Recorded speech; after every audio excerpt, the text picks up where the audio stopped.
आजम नज़ीर तारड़ कहते हैं कि कमेटी इजलास में काफ़ी तजवीज़ सामने आई हैं। कल कमेटी का इजलास 12 बजे फिर होगा। हिजान की जो कैफियत पैदा कर रखी थी वो कम अज़ कम ख़त्म हो गई है। जुडिशल कमीशन का इख्तियार और फॉर्मेशन क्या होनी चाहिए, आईनी अदालत का क़याम और जजों का ट्रांसफ़र कैसे होगा, इन तरमीम में शामिल है।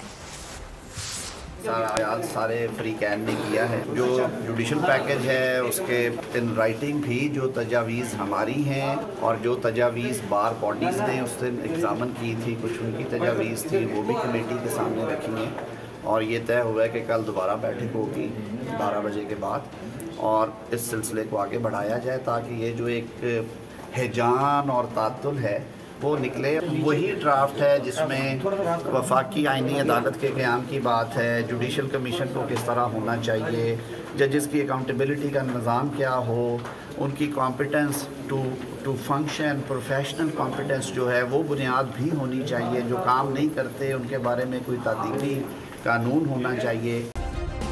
सब्सक्राइब करें और बेल दबाएं ताकि कोई खबर रह न जाए।